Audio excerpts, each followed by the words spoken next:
que a gente discute muito antibiótico ao longo dessas próximas 11 semanas, tá? Quem está comigo agora, as meninas, é um grupo só de meninas, tá percebendo isso, né? Antibiótico é uma coisa que a gente discute muito ao longo das nossas discussões. Então, por isso que eu gosto de sempre começar com esse tema. Pneumonias e antibioterapia básica, só o básico, viu? Só o básico. Essa aula é para maior de 18 anos, então se algum diretor, se algum supervisor, coordenador de alguma coisa está nesse grupo aí, se pronuncie agora, porque eu tenho que escolher que linguajar que eu vou usar. Obviamente, se tiver alguém me fiscalizando nesse momento, eu não vou falar palavrão, e se não tiver ninguém fiscalizando, eu vou ter que falar o que eu quiser. Porque nós é da comunidade, nosso linguajar é da periferia, ok? Então, eu preciso saber, se ninguém se manifestar, é porque não tem diretor nenhum, nem supervisor, nem coordenador de nada aqui dentro, dessa nossa reunião. Então, eu posso falar do jeito que eu quiser. Tá suave? Tudo de boa? Posso conversar do jeito que eu gosto? Pode. Posso, né? Então, beleza. Pneumonias, pessoal. Para a gente falar sobre pneumonias, a gente tem que saber que existem 4 tipos de classificação de pneumonia. Sendo que a classificação primordial é pneumonia comunitária. Essa pneumonia comunitária foi adquirida na comunidade. Dentro dessa classificação, eu não estou falando de pneumonia dentro de hospital, eu não estou falando de pneumonia em paciente asilado, eu não estou falando de pneumonia em paciente que está institucionalizado, por exemplo, presidiário. Então, aqui só vai se adequar a essa classificação o indivíduo que está na comunidade, que mora na casa dele, e não numa institucionalização, num presídio, não num asilo. Porque, na verdade, quando a gente fala de hospital, a flora é peculiar. A flora hospitalar é uma flora própria, assim como a flora dentro de um presídio, assim como a flora dentro de um asilo. Então, esses locais são chamados de germes relacionados à institucionalização. Aqui não entra a pneumonia comunitária, ok? Pneumonia comunitária é uma infecção pulmonar adquirida na comunidade com até 48 horas da internação. Por exemplo, o paciente foi internado para fazer uma colicistectomia. Com 24 horas, ele começa a ter secreção pulmonar purulenta e febre. Se foi 24 horas após a internação, é uma pneumonia hospitalar ou comunitária ainda? Comunitária. Comunitária. Para eu falar que é hospitalar, tem que ter mais de 48 horas, ok? Então, uma infecção que foi adquirida na comunidade vai até 48 horas de internação. Tudo que eu falo de hospital tem que ser mais de 48 horas. Por exemplo, se eu falei que uma sonda gerou uma infecção de urina hospitalar, essa sonda vesical tem que estar mais de 48 horas, ok? Se eu falei que uma pneumonia é associada ao ventilador mecânico, à ventilação mecânica, essa pneumonia tem que estar relacionada a um paciente que está entubado há pelo menos 2 dias, 48 horas. Então, tudo relacionado ao hospital tem que ter pelo menos 2 dias. Beleza? Aqui eu estou falando de comunidade, então tem que ter menos de 2 dias. A infecção pulmonar que foi adquirida na comunidade não pode ser institucionalização e tem que ter menos de 48 horas de internação esse paciente. Quando eu falar que é grave essa pneumonia, ou o paciente tem que ter sido entubado por causa da pneumonia, ou está usando droga vasoativa relacionada à pneumonia. E se ele está usando droga vasoativa por causa da pneumonia, provavelmente ele está com choque séptico de foco pulmonar, ok? Foi uma pneumonia que fez uma disfunção à distância, e aí eu chamo de sepse, e aí ele precisou de soro, porque a pressão estava baixa, fiz soro, a pressão não subiu, aí eu tive que começar a noradrenalina. Após começar a noradrenalina, a pressão dele estabilizou. Então, aí eu chamo de choque séptico. Obviamente, nós teremos uma aula só de sepse e choque séptico, tá bom? Então, não é tema da aula de hoje. Eu só preciso que vocês saibam que pneumonia comunitária não pode ser institucionalizado nem do hospital. E para ser grave, tem que estar entubado ou o paciente tem que estar usando droga vasoativa. Não precisa estar entubado. Se estiver usando droga vasoativa, só também caracteriza uma pneumonia grave. Hospitalar é quando tem mais de 48 horas de internação e começou sinais de pneumonia, sinais e sintomas de pneumonia. E aí ela pode ser precoce ou tardia. Precoce é quando tem de 2 a 3 dias de quadro. A pneumonia começou no 4º dia de internação. Tem mais de 2 dias? É hospitalar. Tem menos de 5 dias? É precoce. É precoce. Tardia quando tem mais de 5 dias de internação. Qual é a diferença? A precoce se parece mais com germes comunitários. Então, os germes aqui são mais leves de mexer, são mais fáceis de lidar, são germes menos resistentes.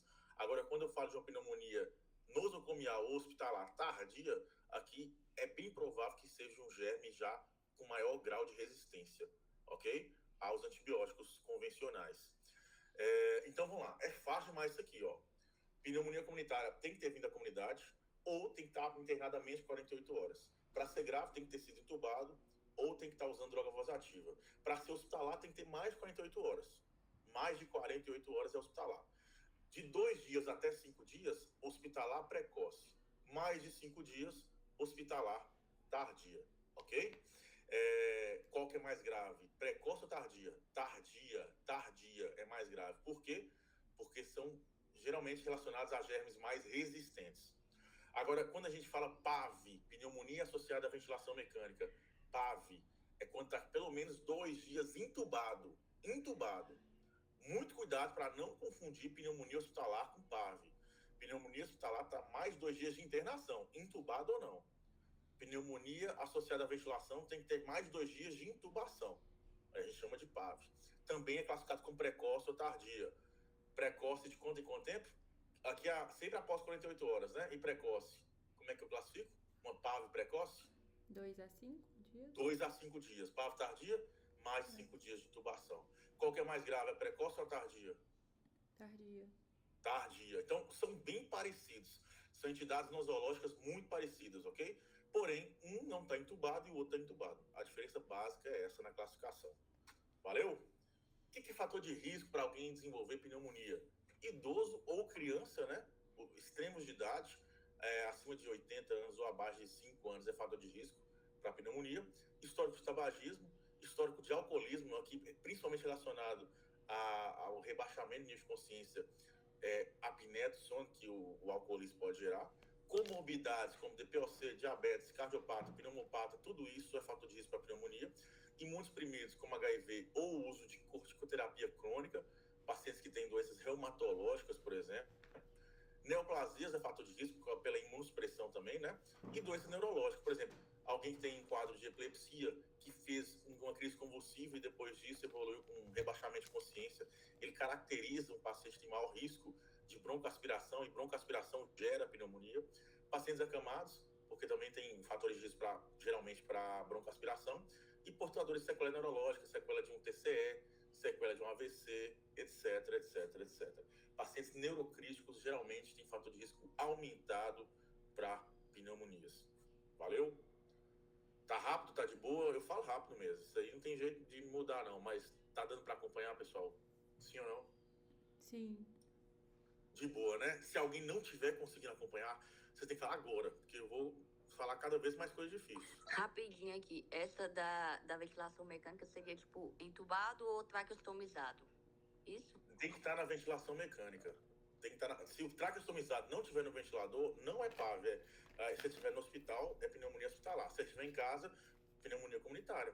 Imagina um cara que é traqueostomizado há 20 anos e chega da casa dele com pneumonia. Eu vou chamar de PAV? Não, ele não estava no ventilador. Eu vou chamar de pneumonia comunitária.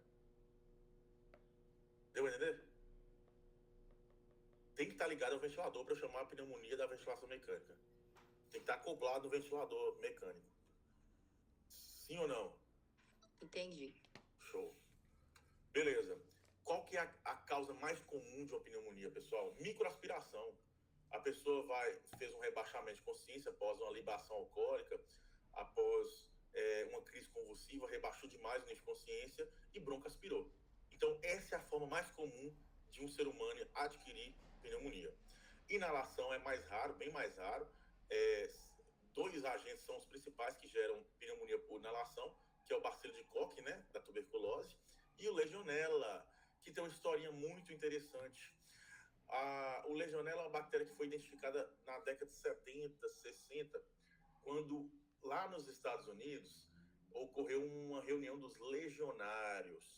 E aí, quando ocorreu essa reunião lá no salão, lá nos Estados Unidos, o ar-condicionado estava contaminado com legionela e várias pessoas morreram de pneumonia por legionela. E aí, por esse motivo, ela se chama legionela, porque ela foi inicialmente identificada numa reunião de legionários lá nos Estados Unidos, ok? Essa historinha aqui é bonitinha, mas o importante aqui dela é que ela é uma bactéria atípica, que vocês vão aprender daqui a pouco o que é, que gera quadro típico, que daqui a pouco vocês também vão entender o que significa quadro típico. Então, ela é uma bactéria peculiar. Por que ela é peculiar? É uma bactéria atípica que gera um quadro típico. Bactéria atípica que gera um quadro típico. Segura essa informação aí, que daqui a pouco vai ser muito importante, ok? Disseminação hematogênica é muito raro, é raríssimo.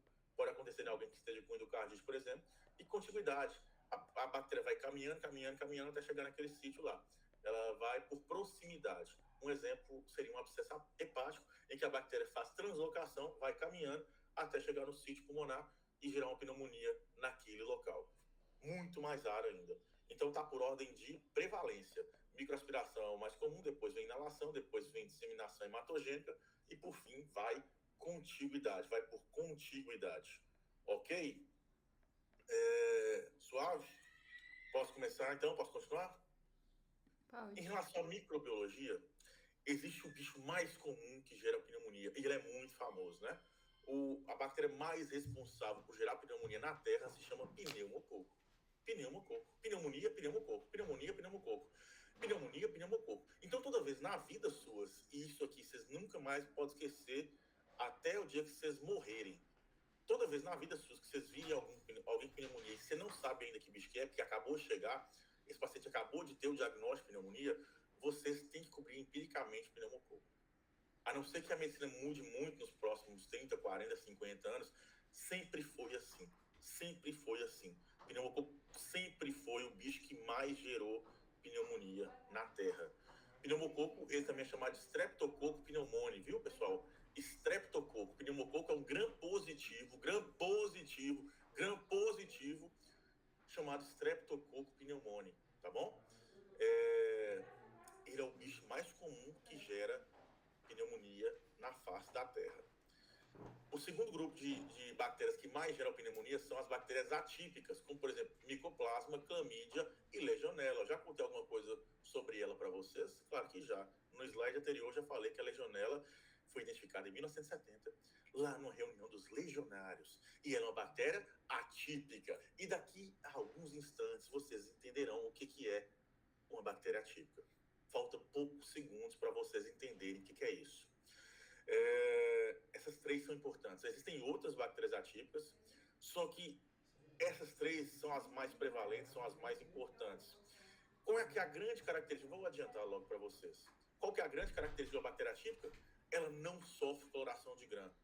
Então, eu não posso falar que essas bactérias aqui são gram positivas nem são gram negativas. Elas têm uma parede celular diferente da convencional, gram positivo, gram negativa, ou algumas não têm nem parede celular. Então, toda vez que eu falar que uma bactéria é atípica, é porque ela não sofre coloração de gram. Ela não é classificável nem como gram positiva, nem como gram negativa. Lembrando que o pneumococo é a principal bactéria causadora de pneumonia e ela é um grão o quê mesmo? Grão o quê mesmo? Grão o quê mesmo? Fala pra mim. Grão o quê? Grão o quê? Positiva. Gram positiva. Então, a principal bactéria geradora de pneumonia na Terra é uma gram positiva chamada Streptococcus pneumoniae. O segundo grupo que mais causa pneumonia são atípicas, ou seja, não é nem gram positivo nem gram negativo. O terceiro grupo é uma bactéria desgraçadinha chamada Pseudomonas, que eu dei um apelido carinhoso para ela de Pseudemônia, ok? Para vocês entenderem que ela não é fluxicheira. Toda vez que vocês olhar para esse nomezinho aqui, vocês lembram que ela é um demoninho, viu, pessoal? Lembra que isso aqui é uma desgracinha, viu? A desgraça pouco é bobagem. Então ela aqui é um capetinha, viu? O primeiro capeta de hoje se chama Pseudemônia, ok? A gente vai exorcizar várias bactérias desgraçadas aqui hoje. A primeira se chama Pseudomonas. Ela é mais comum em DPO-císticos, em imunossuprimidos e em portadores de doença pulmonar, qualquer que seja a doença pulmonar. Um outro bicho desgraçado, que é um desgraçado também, feio, infeliz, filha da puta, é esse Staphylococcus aqui. Ele é muito, muito filha da puta. Ele é raro ele gerar pneumonia, graças a Deus, mas quando ele gera uma pneumonia necrotizante, forma umas crateras de uns buracos desse tamanho no pulmão do paciente. Então, toda vez que você estiver tratando na enfermaria nossa lá, alguém com pneumonia, e aí o paciente não está melhorando, ou começa a piorar, não está melhorando, ou começa a piorar, um dos dois. Você fala assim, gente, mas a gente já está fazendo uma cobertura ampla aqui de antibiótico, e o paciente não melhora, não melhora, não melhora. Aí você pede uma tomografia para controle, para saber o que está acontecendo, e vem umas cavernas do tamanho do pulmão do paciente, são chamadas de pneumatocele, umas cavidades bem grandes, parecendo cavitação de tuberculose, e aí vem lá no laudo da tomografia aspecto de pneumonia necrotizante. Não dá para apostar, mas é muito provável que seja um Staphylococcus, ok? É muito provável. Quando falar com vocês pneumonia necrotizante, é muito provável que seja um Staphylococcus, que é o segundo demoninho de hoje, ok? É o segundo desgraçadinho que a gente tem que tomar muito cuidado com ele. Pior ainda se ele for esse demônio aqui mais forte, ó, MRSA, que é o Staphylococcus resistente à oxacilina. E esse aqui, ele não sofre ação da oxacilina, que é o melhor antibiótico para o estáfilo sensível. Tem dois grupos, o estáfilo sensível e o estáfilo resistente. O estáfilo sensível, a ox é maravilhoso, é uma potência violenta, mata o estáfilo sensível com muita facilidade. Mas se for um MRSA, esse desgraçado aqui não responde à oxacilina. Então o que eu vou ter que fazer? Eu vou ter que meter bomba nesse filho da puta. E bomba significa vancomicina. Vancomicina. Então, Luiz, se eu atendo uma pessoa lá no pronto-socorro do HC, aí ela tá muito grave e tal, quase que teve que ser entubada, eu comecei antibiótico e falou, moça, essa mulher tá grave demais. Mulher, vamos supor com quase uma mulher. Tá grave demais, vou pedir uma tomografia. No primeiro dia de internação. Aí a tomografia vai ter aspecto necrotizante. Luiz, você já começaria de cara vancomicina? Sim. Sem pensar duas vezes. De cara, empiricamente, eu começaria a vancomicina para esse paciente. Ok? Se já no primeiro dia vier aspecto necrotizante, eu começaria a cobertura para MRSA. Não dá para arriscar, pessoal. Se for um caso mais leve, a gente arrisca, ok? Mas se for um paciente crítico e tal, eu vou ficar esperando o pulmão dele ser destruído? Acabar com o pulmão do paciente? Não. Então eu vou atirar para matar, ok? Eu vou atirar para matar. Eu vou atirar para matar qualquer bicho que seja. Então eu vou começar um antibiótico para cobrir pneumococo, porque sempre que eu não souber a bactéria, eu tenho que cobrir o principal bicho que gera pneumonia, que é pneumococo, né? Eu vou usar um antibiótico que mata pneumococo, só que empiricamente eu vou começar uma vancomicina também, para cobrir massa. Obviamente, se eu tiver uma tomografia com aspecto necrotizante, se no laudo da tomografia tiver aspecto necrotizante, tá bom? Cuidado. Eu pedi uma tomografia lá no primeiro dia do paciente, e aí vem aspecto necrotizante, vem uma pneumatocele, mas não tem aspecto necrotizante, parece que a pneumatocele é antiga, eu preciso cobrir massa? Não, parece que é coisa antiga. A pneumonia está do lado direito, a pneumatocele está do lado esquerdo. Então uma coisa tem nada a ver com a outra, ok? Eu tenho que ver uma pneumatocele com aspecto reacional inflamatório. Aí sugere para mim que aquela pneumatocele foi gerada por um Staphylococcus, né? Nesse caso aí eu começaria vanco, ok? Se eu relacionar a pneumonia a um estáfilo que está gerando uma pneumonia necrotizante. Fechou?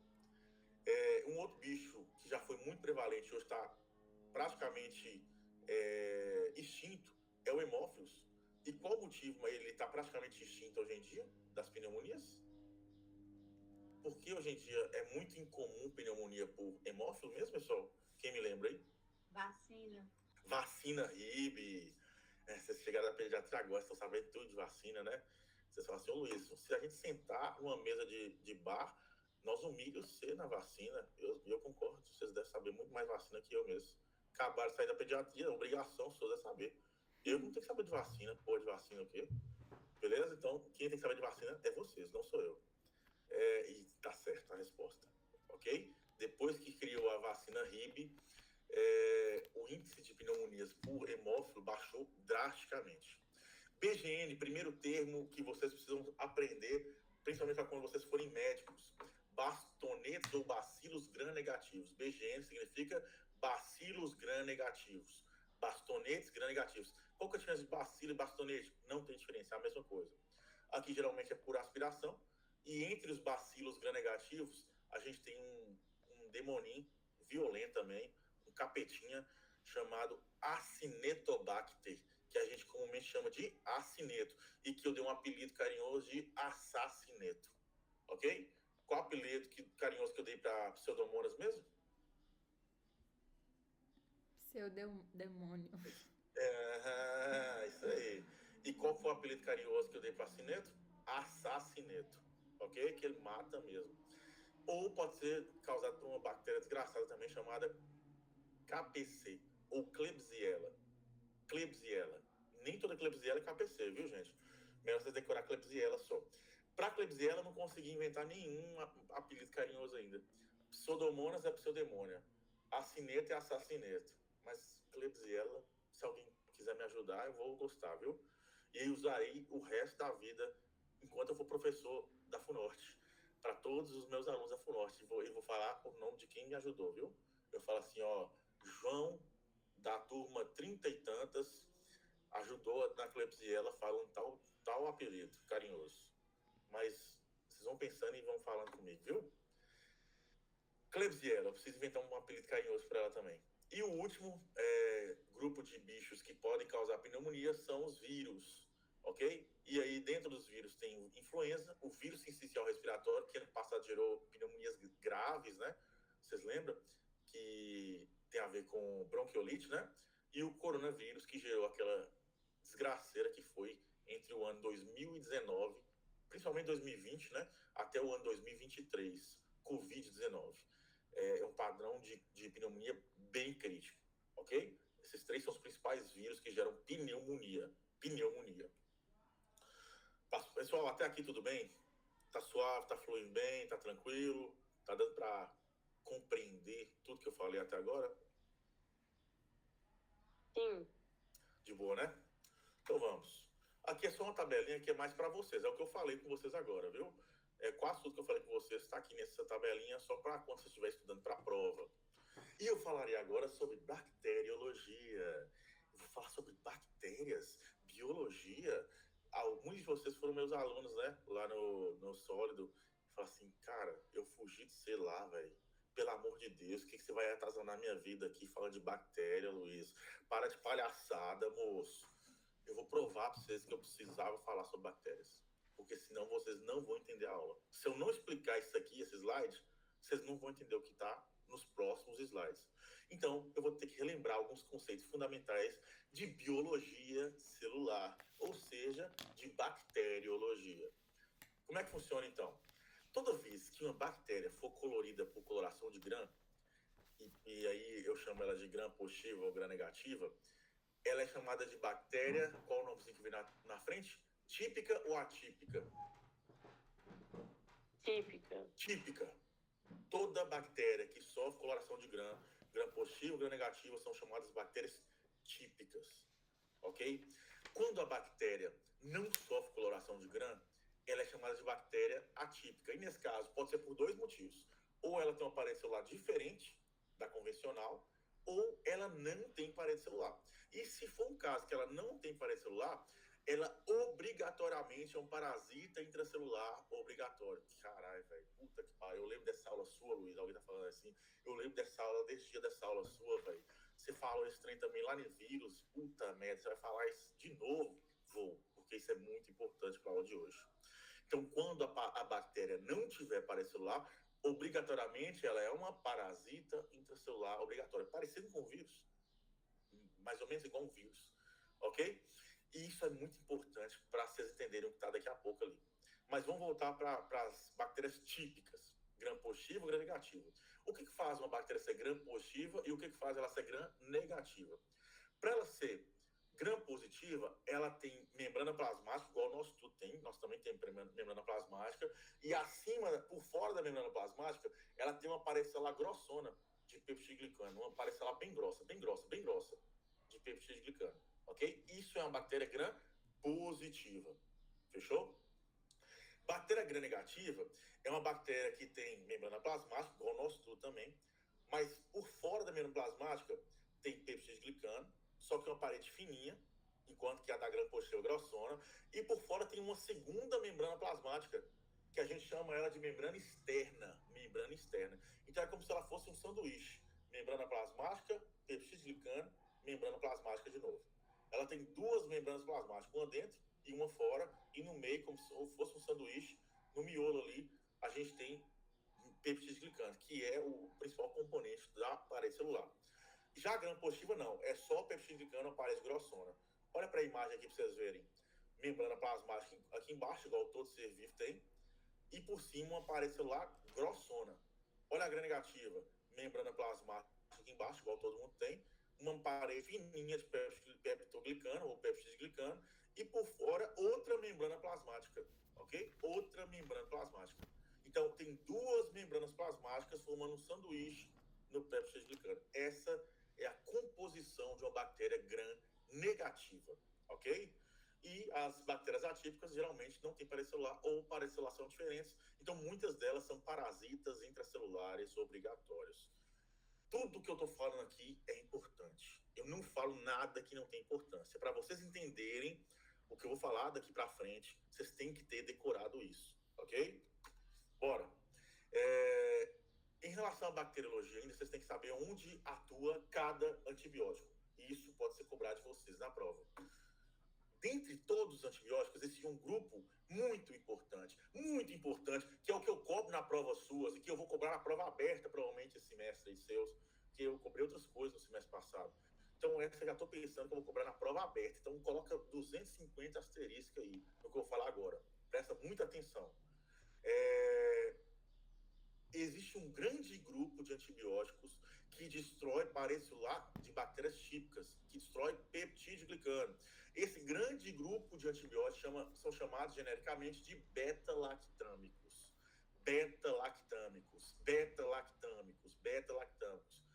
Quais são os beta-lactâmicos que destroem parede celular típica? Penicilinas, cefalosporinas, carbapenêmicos, monobactâmicos e glicopeptídeos. Quem está dentro das penicilinas? Amoxicilina, piperacilina, ampicilina, penicilina G cristalina, 1 milhão de antibióticos diferentes está aqui dentro. Muitos antibióticos mesmo. Penicilina G, benzatina, penicilina G cristalina, benzatina, já falei, né? Tem um tanto de antibiótico aqui dentro, ok? Dentro das cefalosporinas, tem a cefalexina, a ceftriaxona, a cefepime, a cefoxitina, a cefuroxima, um tanto de antibiótico. Todos eles começam com o prefixo cef. Isso aí facilita muito a vida nossa, né? Dentro dos carbapenêmicos, que também atuam destruindo parede celular, a gente tem o quê, pessoal? Meropenem, imipenem, ertapenem. Monobactâmicos, a gente não usa muito, é mais comum em grandes centros, por exemplo, Sírios Libanês, Albert Einstein, Felício Roxo, e assim por diante, Mater Dei. O grande exemplar dos monobactâmicos é o Astreonam. E dentro dos glicopeptídeos, a gente tem um grande exemplar chamado vancomicina ou teicoplanina. Então, gente, olha o tanto de antibiótico que está dentro dos beta-lactâmicos. Amoxicilina, ceftriaxona, meropenem, vancomicina, tudo isso é beta-lactâmico. Todos esses antibióticos que eu acabei de falar são beta-lactâmicos. E pipetase, piperacilina, tasbactam também é beta-lactâmico. E o que todos eles têm em comum? Eles atuam destruindo parede celular de bactérias típicas. O que eu estou querendo dizer? Nenhum desses antibióticos matam bactérias atípicas. Então adianta dar merivanco para matar uma legionela, pessoal? Adianta? A cultura deu uma legionela lá. Adianta colocar merovanco e poli-B? Não, porque não mata bactéria atípica. Esses antibióticos todos são para bactérias típicas. Ficou claro esse recado? Nenhum beta-lactâmico mata bactéria atípica, porque todos eles só destroem parede celular de bactéria típica, gram positivo ou gram negativo. Esse é o recado mais importante da aula. Ficou claro? Essa é uma pergunta. Pipetase é de qual classe? É uma penicilina. Obrigada. Ficou claro isso? Vocês entenderam que nenhum desses antibióticos superpotentes matam bactérias atípicas? Ficou claro? Então, sempre que eu pensar em bactéria atípica, não adianta dar esses antibióticos. E, além disso, uma coisa muito importante, bactéria atípica geralmente não estão em hospitais, estão na comunidade. Isso é um recado muito importante para a aula de hoje também, ok? Então, geralmente, quando o paciente está grave lá com pneumonia, eu preciso cobrir bactérias típicas ou tem que cobrir pneumonia atípica? Pneumonia típica só. Provavelmente alguma bactéria ou gram positiva ou gram negativa. Provavelmente não é bactéria atípica. Bactéria atípica só é encontrada na comunidade. Na comunidade. Ok? Então, por exemplo, o velhinho lá chegou de um asilo, 98 anos, com pneumonia lascada. Eu preciso cobrir germe atípico para esse velhinho?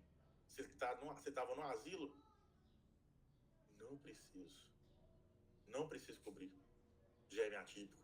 Por que eu não preciso? Porque germe atípico não estão em institucionalizações. Estão na comunidade. Ok? Recado mais importante da aula de hoje é esse. Tem um outro grupo de antibióticos que atua na síntese de DNA e RNA, são chamadas sulfonamidas, sulfas no geral. Eu até citei no grupo meu de hoje, né, sobre sulfas, que está voltando a ter um uso cada vez mais importante. Tem um antibiótico, olha que interessante, que ele destrói membrana plasmática externa. E o nomezinho desse antibiótico é polimixina B. A gente usa muito pouco esse antibiótico no hospital. Polimixina B, já ouviu falar dele, gente? A gente usa muito pouco. Pouco, mas ele é muito pouco importante. Muito. Muito importante. Por quê? Porque ele tem um mecanismo que destrói membrana plasmática. Membrana plasmática. Qual é a bactéria que tem uma membrana plasmática embaixo e uma em cima? Gram negativa. Então, o poli B só atua sobre gram negativa. Ué, Liz, por quê? Mas a gram positiva também tem membrana plasmática, só que está aqui embaixo. Não, o antibiótico não chega na membrana plasmática da gram positiva, porque tem uma parede celular grossona. Lembra que eu falei com vocês? Por isso que eu falei que era importante entender o que era gram positivo e gram negativo. Aqui está a polimixina B, aqui está a membrana grossona e aqui embaixo está a membrana plasmática. A poli B tenta chegar na membrana plasmática e não consegue. Então, não mata gram positivos.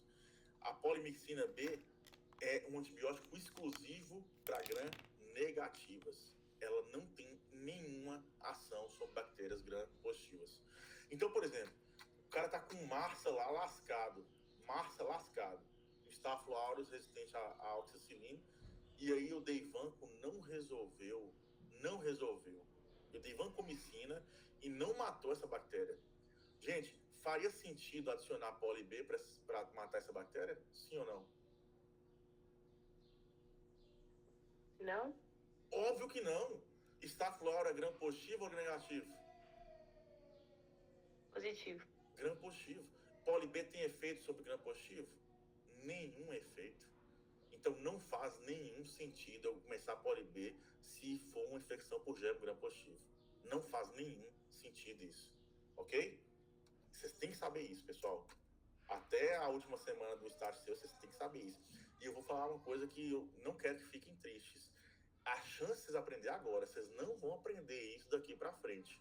Não existe outro período que a gente aprofunda tanto em medicina além do período de clínica médica. Não existe esse período.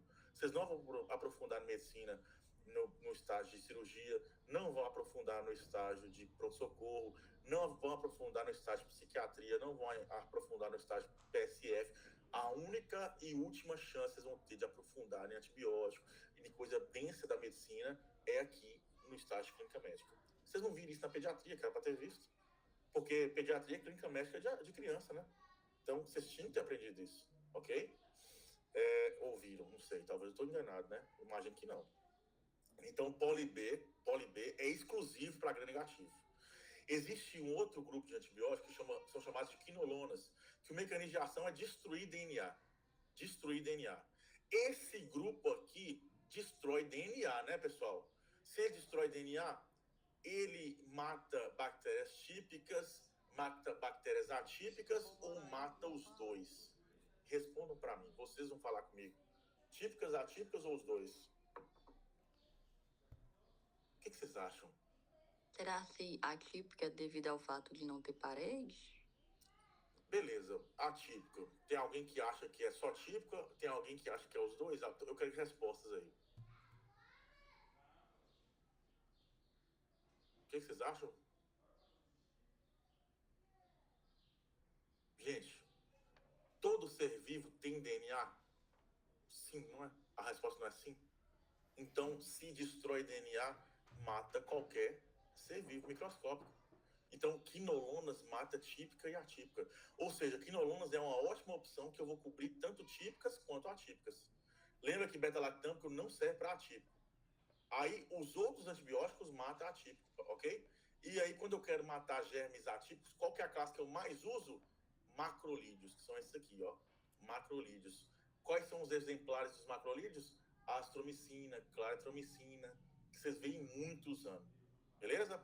Então, geralmente, lá no pronto-socorro, chega, fechou o diagnóstico de pneumonia. Fechou o diagnóstico de pneumonia. O que é iniciado para esse paciente? Ceftriaxona e astromicina. Ceftriaxona é uma cefalosporina de terceira, que mata mais gram negativo. Só que a ceftriaxona tem um plus, um adicional de matar streptococo. Streptococo é um bicho que gera muito ou pouca pneumonia. Streptococo. O que vocês acham? Muita. Muita. Qual é o grande exemplar do streptococo? Pneumococo. Pneumococo. Então, quando lá no pronto-socorro o paciente chega com pneumonia ou começa ceftriaxona, a ceftriaxona cobre pneumococo. Perfeito. Conduta correta. E geralmente eu coloco a astromicina para quê? Para matar germe atípico. Ué, Luiz, qual é o atípico? Clamídia, micoplasma ou legionela? Qualquer um.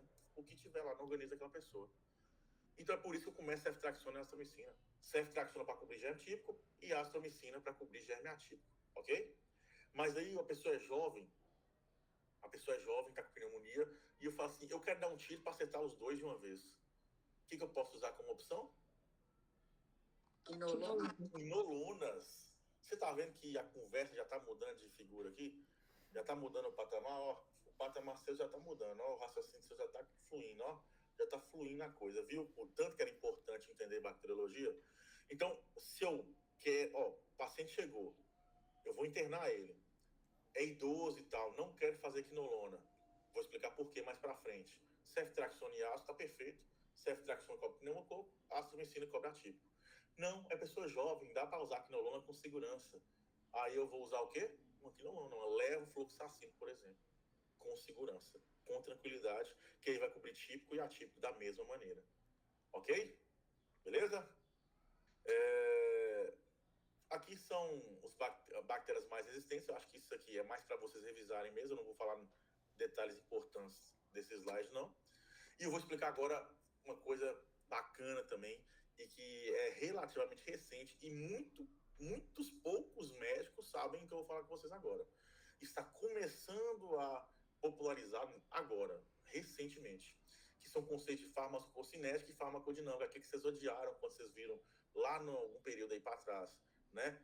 Farmacologia, farmacocinética, farmacodinâmica. Eu tenho certeza que todos vocês odiaram isso, ou vou falar pelo menos 99% de vocês odiaram isso, né? O que é farmacocinética, pessoal? É só olhar para o nome cinética. É o movimento que o antibiótico percorre no corpo humano. É o trajeto, a trajetória que o antibiótico faz no corpo humano. Desde que ele é absorvido, depois ele é distribuído, depois o fígado vai transformar ele e depois ele é eliminado. É o percurso. Então, farmacocinética não tem relação com o mecanismo de ação. É só com a trajetória que o antibiótico faz no corpo humano. Farmacodinâmica, sim, aí sim, é o mecanismo através do qual o antibiótico lesa ou mata aquela bactéria. É o mecanismo de ação do antibiótico. Por exemplo, qual é a farmacodinâmica dos beta-lactâmicos? Quem me responde essa pergunta, que é uma pergunta difícil, mas vocês já sabem responder. Qual a farmacodinâmica dos beta-lactâmicos, pessoal? Destruir a parede celular. Destruir a parede celular. De gram positivo, de gram negativo, dos dois? Mais gram positivo, né? Os dois. Os dois. Beta-lactâmico pode ser dos dois. Ok? Destrói a parede celular de qualquer um. Gram positivo ou gram negativo. Beleza? E os efeitos fisiológicos, porque, na verdade, pode ter efeito colateral também, né? Pode lesar o rim. Qual o grande antibiótico que lesa o rim da pessoa? Me dá um exemplo aí. Um exemplo só. Ibuprofeno? Não, tem um pior. Vancomicina. Vancomicina é muito nefrotóxico. Então, isso, quando eu falar vancomicina é nefrotóxica, vancomicina gera síndrome do homem vermelho, amikacina é nefrotóxica, isso é farmacodinâmica. Farmacocinética é só a cinética, só o movimento do antibiótico dentro do corpo humano. Farmacodinâmica, sim, os efeitos do antibiótico sobre as bactérias e sobre o corpo humano, ok? É um mecanismo de agressão do antibiótico sobre a bactéria ou sobre o corpo humano. Beleza. Aí vocês ouviram falar lá em farmacologia, lá atrás também, um negócio chamado MIC, que é chamado de concentração inibitória mínima. Eu vou explicar isso aqui bem rápido para vocês entenderem, que não é difícil também. Se eu tiver um antibiótico puro, ele tem 100% de concentração, ok? 100% de concentração. E aí, obviamente, se ele está 100% concentrado, ele vai matar 100% das bactérias. Só tem como um antibiótico puro estar na corrente sanguínea? Não. Só se a gente tirar o sangue do ser humano e colocar só antibiótico no lugar. Isso é impossível de acontecer, né? Então, o antibiótico nunca vai estar puro na corrente sanguínea. Isso é impossível. Mas quando ele está puro, ele é 100% eficiente. Eu não estou vendo nenhuma bactéria aqui dentro desse tubo de ensaio aqui. Quando eu diluo ele pela metade, fica na concentração 50%, também não cresce bactéria. Quando eu diluo de novo 25%, não cresce bactéria. Quando eu diluo de novo, não cresce bactéria. Quando eu diluo de novo, fica 6,25%, não cresce bactéria. Quando eu diluo de novo, fica 3,12%, cresce bactéria. O tubo ficou escuro. A bactéria cresceu. Então, essa dose de 3,12 é eficiente ou não é eficiente? 3,12 é eficiente ou não para matar a bactéria? Não, porque cresceu. Não é eficiente, porque a bactéria cresceu. Qual foi a última dose que foi eficiente entre essas todas aqui? 6,25. 6,25 é o MIC. É a concentração inibitória mínima. O MIC desse antibiótico para essa bactéria é de 6,25. Todo mundo entendeu o que é MIC? Sim ou não? Eu fui diluindo. E fui vendo se matava a bactéria ou não. Quando eu fui diluindo, na hora que eu cheguei em 6,25 ainda matou a bactéria. Mas na hora que eu diluí mais, parou de matar. Então, a mínima que matou a bactéria foi 6,25. O MIC, então, é de 6,25.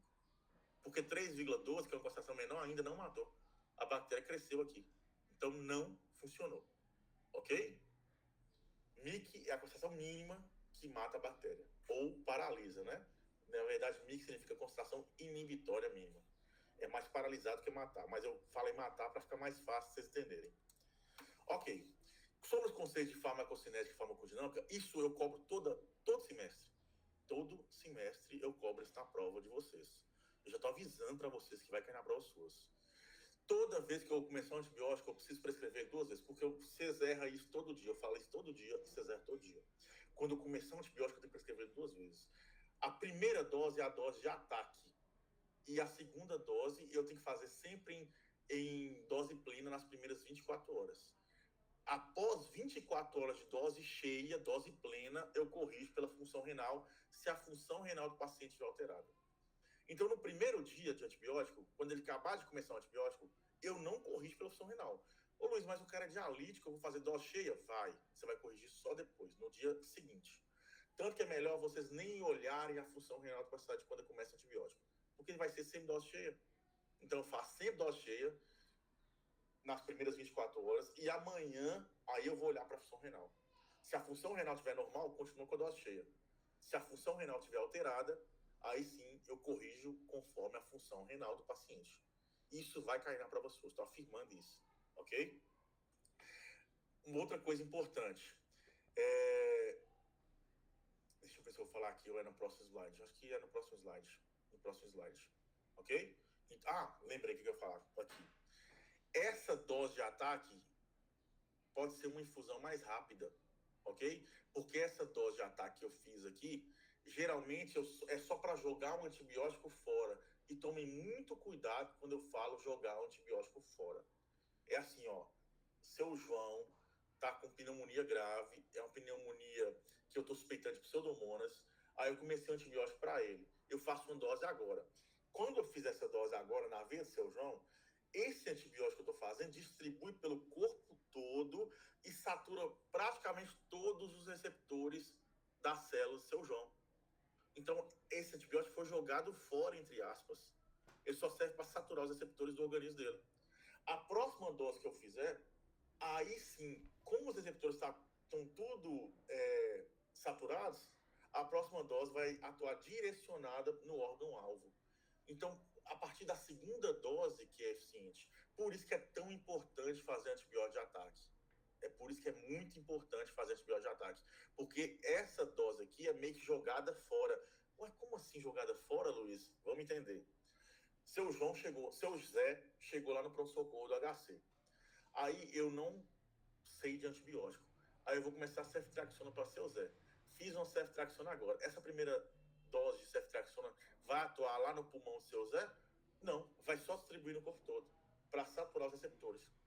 Aí seu Zé tá grave e ele recebeu uma dose de ceftriaxona e não tá atuando sobre o pulmão dele. Tá só distribuído no corpo dele. Tá só saturado os receptores. Aí amanhã ele toma outra dose. Vamos supor que ficou para amanhã à noite. Ele vai ficar mais de 24 horas sem sofrer ação de antibiótico. Nessas próximas 24 horas que esse paciente está sem sofrer ação de antibiótico, ele pode piorar? Com certeza absoluta, sim. Então eu faço a primeira dose e já prescrevo a dose cheia logo em seguida. Porque a primeira dose distribui pelo corpo e a segunda dose em diante, aí sim está fazendo efeito direcionado no órgão acometido pela doença. Então, sempre prescrever 2 vezes, uma dose de ataque e uma dose cheia nas primeiras 24 horas. Luiz, me dê outro exemplo aí, me dê um exemplo prático para eu entender melhor. Agora, eu vou começar a pipetase, piperacilina, tazobactam. Prescrevo uma dose agora e prescrevo dose cheia. Dose cheia é o quê? Para pipetar 6 horas. Quando eu prescrever 6 horas, ó, Luiz, mas vai dar diferença só de 2 horas. Não tem problema. A dose inicial não fez efeito, ela só distribuiu pelo corpo. A segunda dose, 2 horas depois, aí sim vai começar a atuar sobre o pulmão do paciente. E aí, em 2 horas, já está começando a sofrer efeito do antibiótico. O antibiótico já está começando a matar as bactérias lá no pulmão do seu Zé. Enquanto seu João, que não tomou dose de ataque, só tomou dose uma vez, só vai começar a sofrer efeito do antibiótico amanhã. Ele vai ficar 24 horas sem ação de antibiótico. Tranquilo isso? Eu queria que você repetisse o exemplo. O exemplo. Vamos falar que seu Zé chegou lá no pronto-socorro do HC, tá com pneumonia, eu prescrevo uma dose de pipetase agora e prescrevo de novo de 6 em 6 horas. E aí, quando sai no sistema, sai uma pipetase agora, que horas são agora? 18? 18 horas. Ele vai tomar a primeira dose e a outra dose vai sair para 20 horas. Aí o enfermeiro vai chegar para você, mas tem problema, Luiz? Porque vai tomar só com 2 horas de diferença? E falar assim, não tem problema. Pode fazer um agora e outra dose 20 horas. Por que não tem problema? Porque a primeira dose só serviu para distribuir no corpo de todo o seu Zé. E a segunda dose para frente que fez efeito lá no pulmão dele. Ok? Então, preciso fazer sempre dose de ataque e manutenção. Sempre. Para todo antibiótico. Fechou? Ô Luiz, e a infusão do primeiro vai Vou ser falar mais sobre uma? isso. O primeiro pode ser infusão rápida. 1 hora de infusão, por exemplo. A primeira dose de Obrigada. ataque pode ser sempre 1 hora de infusão. Ok? Aí existem 3 formas de antibiótico fazer efeito. Eu vou falar de 2, porque a terceira não é importante para Montes Claros. É importante para grandes centros. Albert Einstein, Sírio-Libanês, Mater Dei, Felício Roxo, por exemplo. O primeiro mecanismo de ação do antibiótico é agir o mais tempo acima do MIC possível. Esse é o mecanismo de ação dos beta-lactâmicos. Beta-lactâmico é mais eficiente, mata mais bactéria, quanto mais lento a infusão dele. Ok?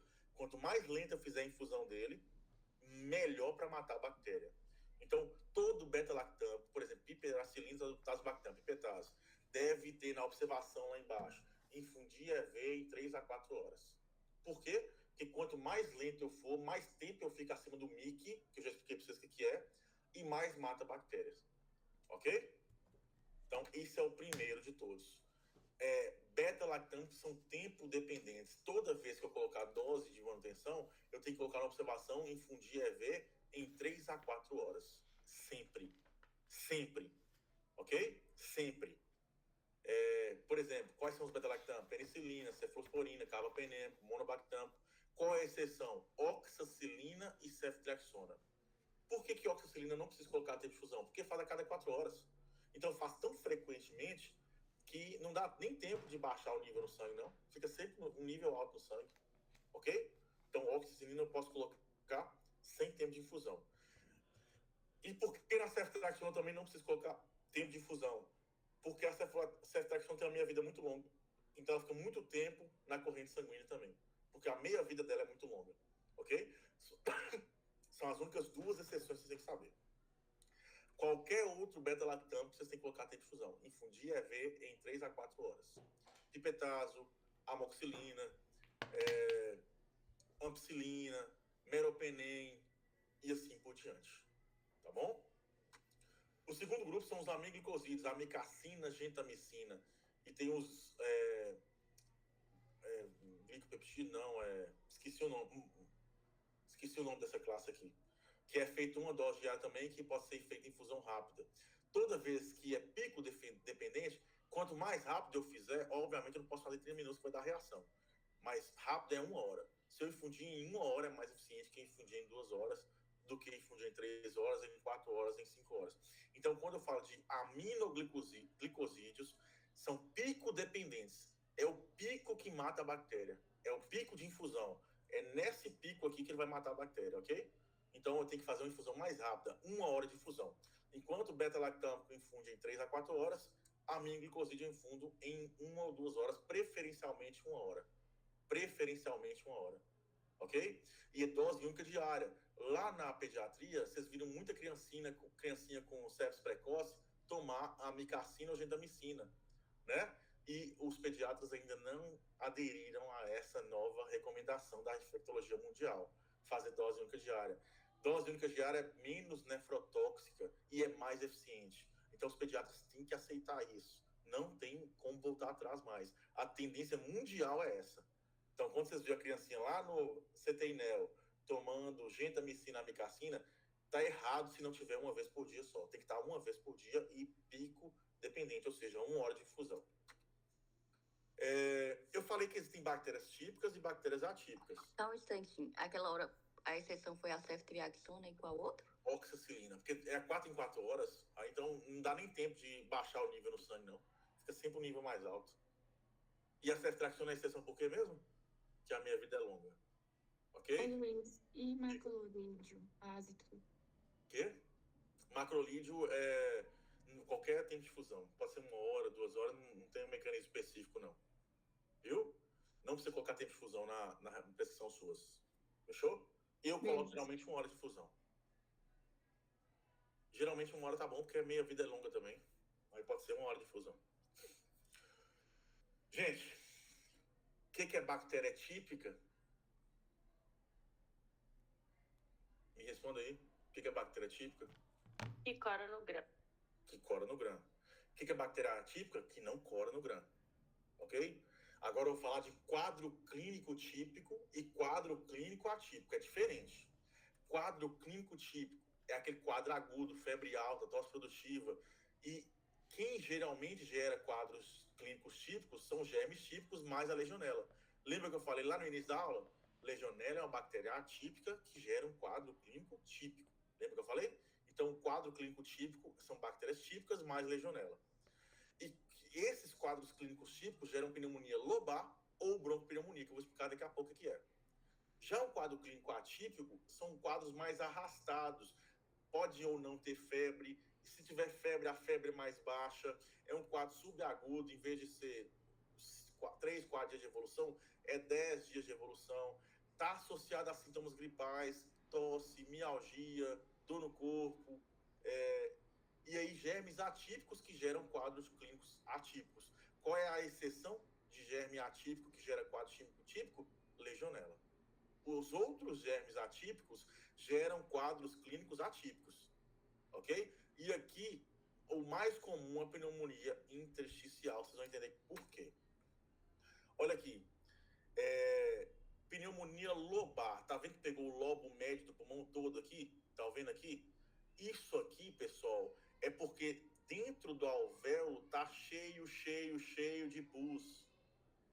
Encharcou o alvéolo de pus nesse local aqui.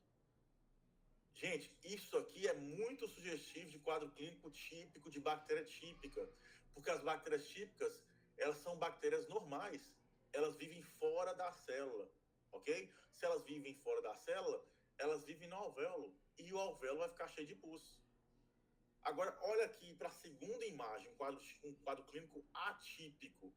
Quadro clínico atípico é um padrão mais intersticial, pega uma pneumonia que é mais espalhada, não pegou só o lado direito, igual aqui na imagem da esquerda aqui, ok? Aqui pegou só o lado direito, foi? Aqui pegou os dois pulmões, ó, direita e esquerda, e é uma pneumonia mais espalhada, não está no alvéolo. Por que não está no alvéolo, pessoal? Porque as bactérias atípicas são parasitas intracelulares obrigatórias. Então, elas não encharcam o alvéolo. Elas estão dentro do parênquima. Elas não estão no alvéolo do paciente. É por isso que é importante lembrar que o quadro clínico atípico geralmente está relacionado à bactéria atípica, que é parasita intracelular obrigatória. Então, é muito mais comum esse padrão intersticial, porque elas ficam dentro da célula, não é fora da célula igual a bactéria típica. Ok? No caso da bactéria típica, o lobo do pulmão está cheio de pus. No caso da bactéria atípica, não tem alvéolo cheio de pus. Por quê? Porque a célula pulmonar está afetada, não é os alvéolos pulmonares. Todo mundo entendeu? Eu não entendi, foi a imagem, porque você colocou pneumonia lobar e colocou duas imagens, uma em cima e uma embaixo. Deu a entender que as duas são lobares, certo? Exatamente. Do lado esquerdo aqui é tudo lobar. E do outro lado ficou broncopneumonia. A de cima e a de baixo é broncopneumonia? Na verdade, aqui não é tanto broncopneumonia, não. Aqui é mais pneumonia intersticial. Ok? Sim, aqui é mais intersticial. Porque lá no Isso aí você textinho, tem razão. Eu nunca tinha reparado que tinha esse erro aqui. No textinho do quadro Isso típico... aqui é intersticial. Isso aqui é intersticial, que é broncopneumonia mesmo. Que é quadro tá. típico. Esses dois de cima é quadro típico. Aqui é quadro típico e aqui é quadro atípico. Sim. Porque ficou... Broncopneumonia estava em típico lá em cima. Desde o ano passado eu sou professor seu, Zé Funorte, e ninguém tinha corrigido isso aí. Obrigado pela correção, viu? Eu vou corrigir daqui a pouco. Quando eu terminar a aula, eu corrijo isso aqui. Show de bola. Olha para essa imagem. Parece mais uma pneumonia típica ou atípica pela imagem? O que vocês acham? Pegou mais parênquima ou pegou mais alvéolo? Parênquima. Parênquima. Se vocês fossem chutar, você está atendendo esse paciente lá no pronto-socorro, vocês imaginariam que isso aí é uma pneumonia típica ou atípica? Atípica. Atípica. Show de bola. Mas dá para arriscar? Eu não sei que bicho que é. Eu consigo tratar sem tratar pneumococo? Não. Eu suspeito de pneumonia atípica, mas eu não posso tratar empiricamente nenhuma pneumonia sem tratar pneumococo, porque é o bicho que mais gera pneumonia. Beleza? Então eu posso suspeitar, mas eu não posso afirmar. A não ser que o paciente chega lá no pronto-socorro. Doutor, meu pai fez esse exame aqui e deu essa bactéria aqui, legionela. Essa bactéria está causando isso aqui no pulmão do meu pai. Aí você pode tratar só a legionela? Sim ou não? Se você sabe que bicho que é, eu posso dar um tiro só? Ou eu tenho que atirar para tudo quanto é lado? Então tira só, né? Não? Show de bola. Se eu tiver certeza que bicho que é, eu posso tratar esse bicho só. Não preciso tratar outros. Ficou claro? Luiz, na pediatria, quando a gente ia para pneumonia atípica, não tinha quase alteração radiológica, não. Isso, porque o que acontece nas criancinhas lá? Como é que é o sistema imunológico das criancinhas? Fraquinho, coitadinha. Se é sistema imune fraco, as manifestações são mais inespecíficas. Entendeu? Agora, no adulto, não. O adulto tem sistema imunológico normal, a não ser que seja um paciente que tenha uma imunossupressão. Aí eu espero menos sintomas, menos manifestações clínicas. Mas faz sentido demais ter menos sintomas na pediatria. Ok? Fechou? Ok. Luiz, então um paciente que se chegasse no PES com essa radiografia, aí eu poderia iniciar CEF mais ácitro? Se eu não sei que bicho que é, CEF e ácitro. Mas se chegar falando que bicho que é, eu posso só direcionar para o bicho que tem no exame? Posso. Entendeu? Sim. Serve para cobrir o quê? pneumococo. Pneumococo. Eu jamais posso deixar de descobrir pneumococo quando eu não sei que bicho que é. Jamais. Ô, Luiz, mas Ok. é só mesmo. Se esse exame for recente, né? No caso, você tá falando hemocultura. Recente. Foi exame de 1 ano atrás, serve de nada, não. Ok? Beleza. É porque, por exemplo, para estáfilo e para legionela tem antígeno urinário. Isso eu sei que é realidade de poucos serviços. Mas imagina que foi lá no paciente tá com suspeito de pneumonia, foi lá em Santa Clara, coletou o antígeno urinário para ver se estava com pneumonia e deu legionela no antígeno urinário. Você está tratando direcionado. Você pode tratar sem medo de ser feliz. Deu estrepto no antígeno urinário. Você está tratando direcionado. Você pode tratar sem medo de ser feliz. Ok? Sim. Vamos lá. Como é que eu diagnostico pneumonia? Quadro clínico típico, né? Ou atípico, depende da clínica do paciente. Laboratório, PCR aumentado, painel viral e antígeno urinário, que pode ser usado para quais bichos que eu acabei de falar? Estrepto ou legionela. Existe antígeno urinário para estrepto e para legionela, ok? Toda vez que o paciente piorar, eu tenho que pedir culturas. Obrigatoriamente. Se ele estiver entubado, eu peço cultura de aspirado traqueal. Se ele estiver traqueostomizado, eu peço cultura de aspirado traqueal. Se ele não estiver entubado nem traqueostomizado, cultura de escarro igual tuberculose não serve de nada. Não adianta mandar o paciente cuspir, não. Não adianta. Não vai servir de nada. Eu tenho que pedir lavado broncoalveolar. Eu tenho que pedir broncoscopia com lavado broncoalveolar para saber que bicho que é. Na maioria das vezes, eu não preciso disso. Eu só vou pedir um lavado broncoalveolar quando for um bicho que não... Eu tô dando antibiótico, não tá resolvendo nada. Aí eu falo assim, que bicho que é esse? Que demônio é esse aqui? Que filho da puta é esse? Aí eu peço um lavado broncoalveolar para ver que bicho que é. O cara não tá entubado e tal, mas não tá melhorando. Eu tô dando um tanto de antibiótico, cada vez mais potente, não tá melhorando nada. Aí eu falo, não, eu vou ter que pedir uma broncoscopia com um lavado broncoalveolar. Mas se o cara tiver de boa, pneumonia comunitária, tá melhorando, não quero saber que bicho que é. Eu vou tratar empírico e vida que segue. Fechou? E obrigatoriamente eu tenho que ter imagem. Isso eu cobro demais de vocês. E isso aqui é um motivo que me estressa demais. O povo tratando pneumonia e não tendo um exame de imagem. Tem que ter, obrigatoriamente, exame de imagem. Lembrando que a TC é sempre melhor que o ultrassom. E o ultrassom é quase sempre melhor que o raio-x. O ultrassom só é pior que o raio-x se a pessoa não souber fazer ultrassom. É a única situação que o ultrassom é pior que o raio-x. O cara tá aprendendo agora a fazer ultrassom. Ele vai dar diagnóstico de pneumonia? Não. Aí o raio-x é melhor. Mas se o cara tem mão de ultrassom, o ultrassom supera a radiologia. A radiografia, aliás. Radiografia. Ficou claro isso? TC é melhor que ultrassom é melhor que raio-x. E eu tenho que ter exame de imagem. Associado ao exame de imagem, eu tenho que ter laboratório e quadro clínico compatível. E tem que estadiar esse paciente. Qual é a melhor score de estadiamento de pneumonia? CURB 65. Se tiver confusão mental, ureia alta, taquipneia, pressão baixa, idade de 65 anos, se tiver esses componentes, eu consigo categorizar o CURB 65. Paciente que pontua 0 ou 1 ponto, tratamento ambulatorial. Posso dar alta para ele. Eu posso dar alta para esse paciente. Gente, é assim, ó. Estou suspeitando de pneumonia. Tá com escarro, tá com febre, tá com tosse. Aí, eu pedi um exame de imagem. Ou então fiz ultrassom. É pneumonia.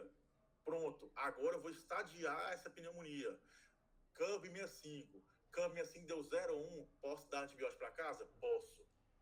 Isso aqui tem muita cara de questão de provas suas. Eu dar um caso clínico para vocês estadiar esse caso pelo CURB 65. Aí, depois que vocês estadiaram o caso pelo CURB 65, vocês vão falar se é ambulatorial ou se é hospitalar e fala assim, eu quero tal antibiótico. Vou dar tal antibiótico para casa para esse paciente. Muita cara de questão de provas suas, viu? Dando uma dica aqui para a vida suas. Se dá 2 ou 3 pontos... Peraí.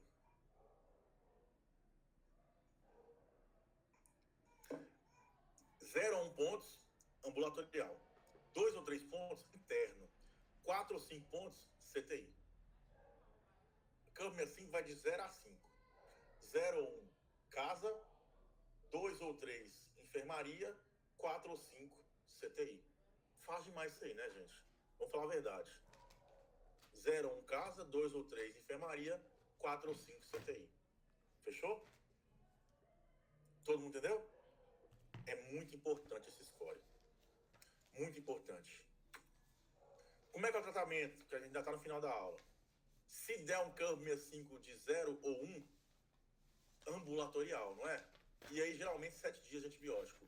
Se não tem comorbidade e o quadro é típico, febre alta, tosse purulenta, clavulin tá ótimo, amoxicilina. Gente, pode ser amoxicilina sem clavulanato. Eu coloquei clavulin aqui, mas não precisa do clavulanato, não. Qual que é a diferença de colocar só amoxicilina e colocar amoxicilina com clavulanato? O clavulanato só aumenta a cobertura para anaeróbicos. Se o paciente tem um quadro típico e tal, não tem suspeita de pneumonia aspirativa, pode ser amoxicilina pura. Não precisa ter clavulanato, não precisa ter clavulin. Viu? Vou até corrigir esse slide aqui. Vou colocar só amoxicilina. Viu? Todo mundo entendeu isso? Sim ou não? Sim. Não precisa de clavulanato, porque eu não estou pensando em germe anaeróbico.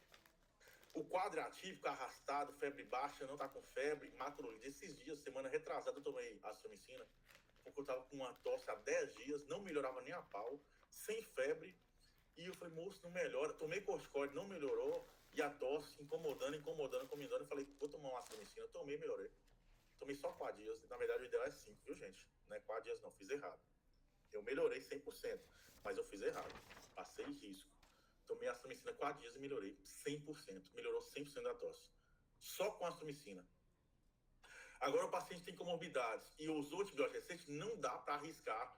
Eu não vou olhar se é quadro clínico típico, quadro clínico atípico, eu vou tratar os dois.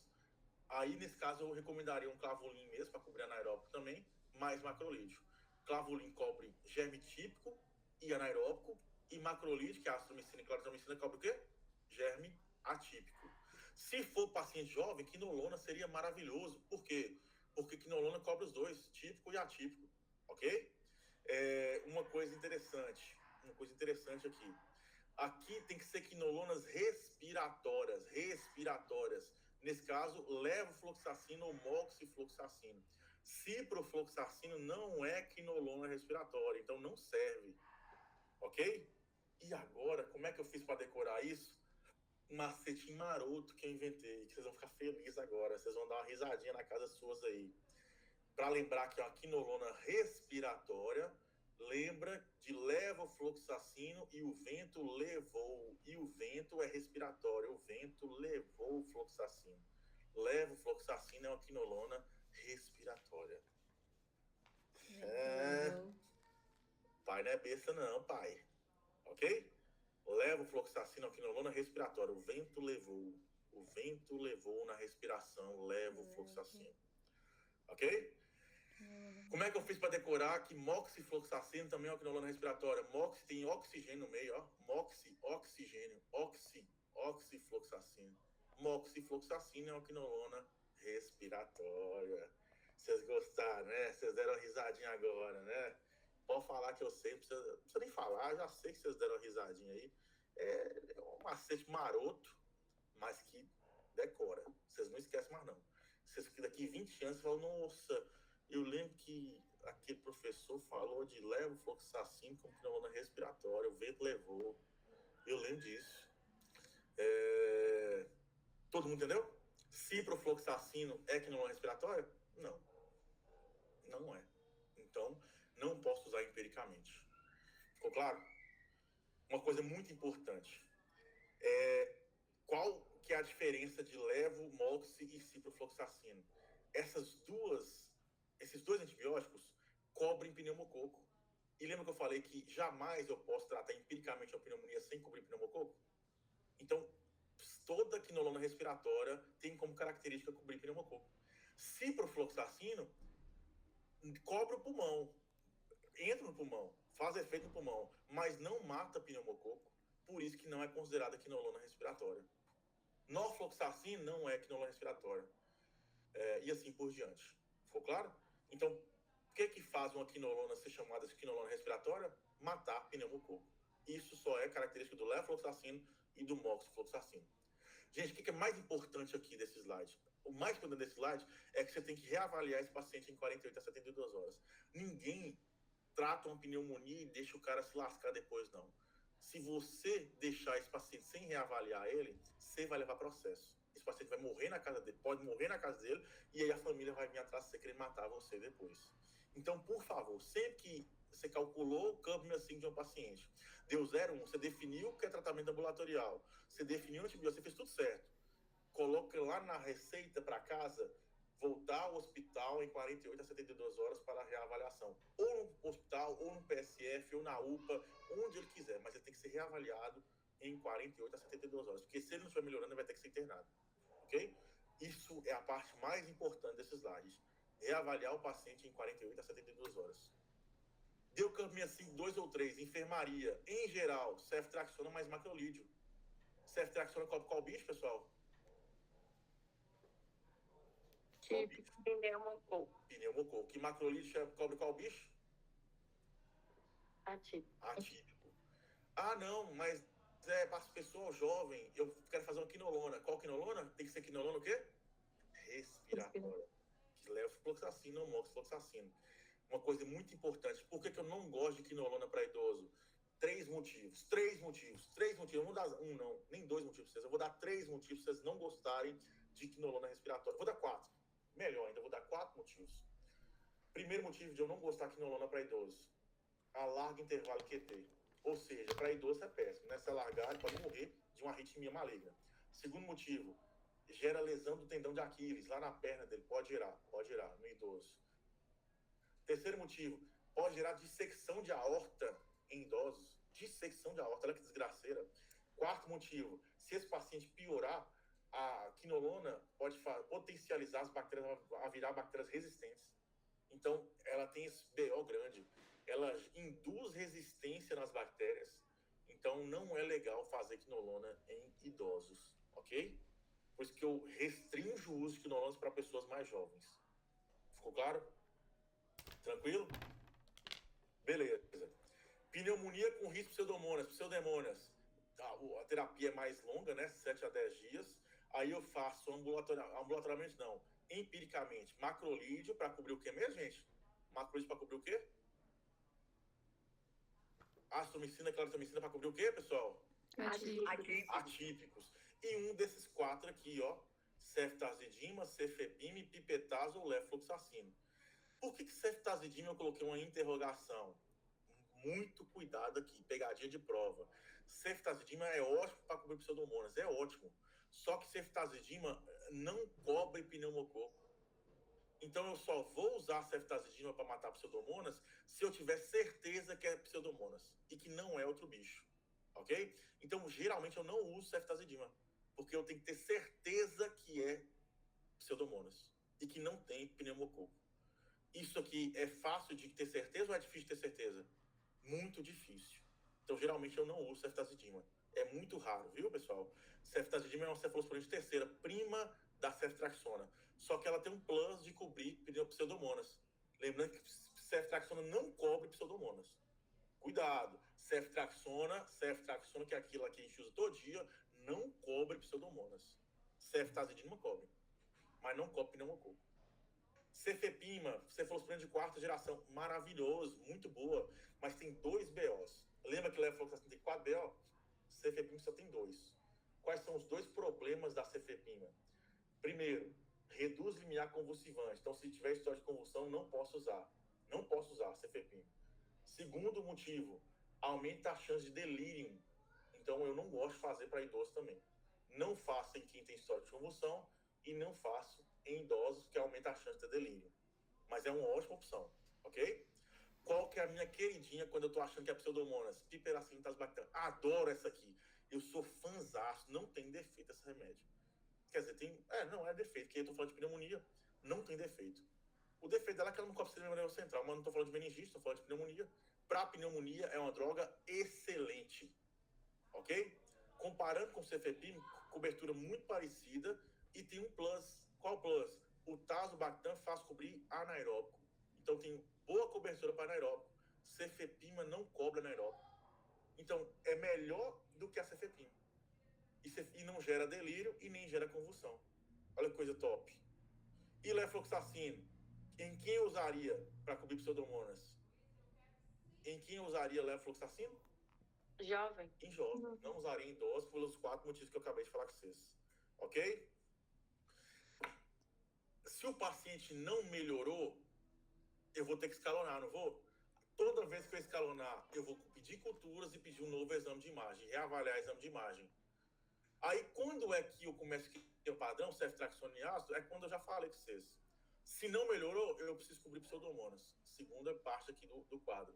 Não melhorou, pode ser um outro BGN, um outro bacilo gram-negativo, ou um MARSA, por exemplo. Aí eu vou ampliar a cobertura guiado por culturas. Geralmente, na terceira fase aqui, esse paciente já está no CTI. Aí eu vou guiar por culturas. Geralmente já tem uma cultura corrente antiga, né? Aí eu vou olhar na cultura lá, que bicho que é esse? Aí eu descubro que bicho e aumenta a potência. Para aumentar a cobertura para gram-negativos, carbapenêmicos, por exemplo, meropenem ou poli-B, que só mata gram-negativo, né? Para aumentar a cobertura para gram-positivo, vancomicina ou linezolida. Linezolida é um antibiótico muito pouco usado, né? Só que é maravilhoso para pulmão. Eu adoro linezolida num contexto de pneumonia. Para mim é melhor que vanco. Então, se for pneumonia por gram positivo e eu tiver vanco e linezolida, eu vou escolher linezolida. Ok? Para pulmão é maravilhoso. Para pulmão é muito bom. Fechou? Aqui é só um resuminho. Pneumonia aspirativa. Como é que mata uma pneumonia aspirativa? Ceftriaxona. Pneumonia aspirativa também é gerada geralmente por pneumococo. Quando eu preciso cobrir anaeróbico, se o dente da pessoa é ruim, então o cara broncoaspirou. Vocês foram para farra aí no final do ano, uma festona lá, tirou foto, foi tirar foto de formatura. Aí vocês regaçaram, beberam. Aí broncoaspirou. Deu uma pneumonia. Eu preciso cobrir germe anaeróbico em vocês? Não. Porque vocês são pessoas jovens de dentição boa. Agora, seu Zé tem uma sequela de AVC e broncoaspirou. A dentição dele é péssima. Todos os dentes são podres. Eu preciso cobrir germe anaeróbico? Preciso. Recado para vidas suas. Eu só preciso cobrir de cara germe anaeróbico se a pessoa tiver dentição ruim. Então, sempre que vocês falam assim, ó, o paciente ali broncoaspirou, tá com a pneumonia aspirativa, olha os dentes dele. Dente bom, não cobre anaeróbico de cara. Dente ruim, cobre anaeróbico. O que eu faço de cara? Ceftriaxona, então. Aí o paciente não tá melhorando com 3 dias. Aí fala, broncoaspirou, né? Eu vou cobrir anaeróbico. Então espera um pouquinho. Não tá resolvendo? Comece a cobertura para anaeróbico. Ok? O que eu posso usar? Clindamicina ou metronidazol. Entre esses dois, qual que eu gosto mais? Clindamicina, que cobre estáfilo. Metronidazol só cobre anaeróbico e nada mais. Nada mais. Ok? Pneumonia hospitalar. Não é necessário cobertura para germe atípico. Geralmente eu não preciso cobrir germe atípico. Só germe típico. E quais são mais comuns? Pseudomonas, depois estáfilo, depois massa, depois acineta, depois outros germes. Para finalizar a aula de hoje, para acabar a primeira aula suas, como sempre, aula de mais de 1 hora. Eu preciso falar sobre derrame pleural.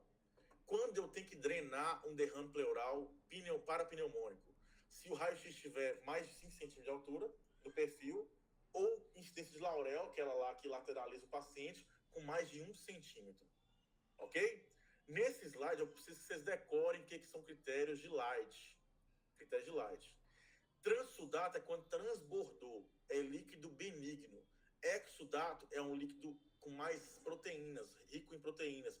E esse líquido aqui, geralmente, está relacionado a coisas mais malignas, mais deletérias. Por exemplo, exsudato está relacionado à tuberculose, a câncer, a empiema. Então, sempre foi exsudato é pior do que ser transsudato. Transsudato é transbordamento. Transbordamento. Ok? Por exemplo, o cara tem cirrose, está com ascite. Se eu achar derrame bilateral lá, provavelmente é transsudato ou exsudato? Hein, gente? Transsudato. O cara tem incidência compensada, tem derrame pleural bilateral. Geralmente é transsudato ou exsudato? Transsudato. Quando vocês virem bilateral, geralmente é benigno. Geralmente é transsudato. Eu preocupo com derrame, geralmente, quando ele é unilateral. porque aí eu fico falando, será que é um exudato? Ok? Para saber se é transsudato ou exudato, critério de Light. Se for uma relação LDH pleural sobre LDH sérico maior que 0,6, ou proteína pleural sobre proteína sérica maior que 0,5, ou LDH do sangue, do soro, desculpa, do derrame, tiver mais de 2/3 do LDH sanguíneo, tudo isso é exudato. Ok? Muita proteína no líquido. Muita proteína no líquido. Ok?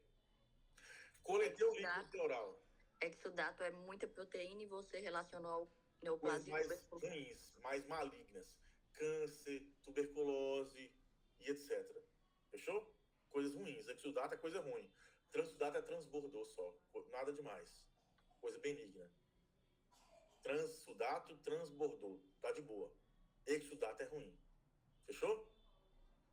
Coletei o líquido pleural. Veio pus, tem que drenar. Tem que passar o dreno de tórax. Coletei o líquido pleural. Veio um líquido ácido, pH abaixo de 720, ou muito inflamado, LDH maior que 1000, ou com pouca glicose, que é porque tem bactéria comendo aquela glicose. Por isso que a glicose baixou. Ou cultura positiva, eu tenho que drenar esse líquido. Agora, puxei o líquido. Não vem nenhuma característica maligna, o pH está normal, LDH está baixo, glicose está boa, provavelmente não tem bactéria, então não preciso drenar. Eu posso manter com expectante. Valeu? Suar, né? Suar a camisa.